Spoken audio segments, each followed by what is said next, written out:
We really certainly had a democratization of luxury over the past 10 years where everybody was a luxury consumer, and a lot of that was driven by fake economy. It was credit, it wasn't real money. Are we returning again to a time where luxury, true luxury, which is exclusive and not ubiquitous, in fact rare, and is that going to be luxury for the wealthy and the discerning again? Or is this mass luxury movement here to stay, in your opinion? Oh, I don't think it's here to stay. Okay. I think it's very much endangered. There were too many people getting in on the Luxury Act, and they weren't real luxury vendors. Mm-hmm. We almost lost the meaning of luxury for a while. And in fact, there were a couple of people I know who are in the business of selling expensive goods, and they say that the word luxury is not even allowed to be used among their people. But I believe that we are getting back to the idea of what true luxury is. And I always remember one of the heads of Cartier some years ago saying that luxury is scarcity. Mm-hmm. If it's all over the place, how can it be luxury? Mm-hmm. It's too available. Mm-hmm. There's nothing special about it. Mm-hmm. It's like going to a three-star restaurant in France, or going to one of the better restaurants in New York. It's not something you do every day. Mm-hmm. If you do it every day, it loses its meaning. Mm-hmm. It doesn't have the impact anymore. And I would say the same, and I'd love to hear your thoughts on this, about magazines.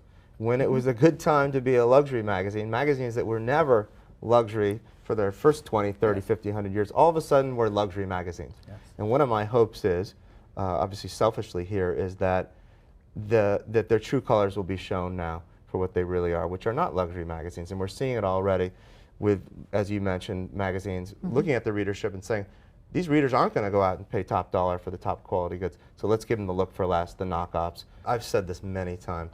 You know, when people ask, we're on the same floor as Good Housekeeping, seemingly nothing in common, except for the fact that their whole success is based on products offering the seal of approval, so the consumer knows that's a smart choice. I've often said that you and the magazine, by extension, really act as that seal of approval for luxury goods for the affluent consumer. They see it, if it's in Town and Country, it's good enough for me. It's got to be good. And fortunately, our reader has the affluence to be able to pull the trigger when they see something they trust and covet. So there's more similarities between us and Good Housekeeping than perhaps even the other upscale magazines at Hearst. Any predictions on the future of luxury, 5, 10, 15, 20 years? Well, first of all, I think that you're going to see a sifting through of the luxury products, and I think that's practically going to be done by the consumer unwittingly.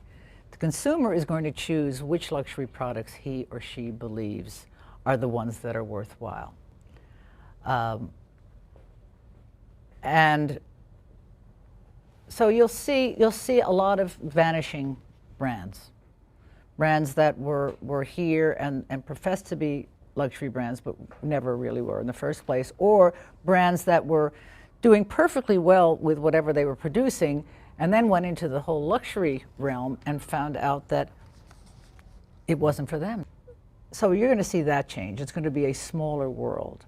I think it's going to be a more interesting world as long as the luxury brands are paying attention not only to the product itself, but to the service that they give to the customer. I mean, I think people recognize what is quality and what is not. And 10 years from now, I don't know what the world of quality is going to be like, but I do think it's going to be quite a different world. And the ones who are going to survive are the ones who pay attention to all of the details and realize that keeping that customer is not an easy job.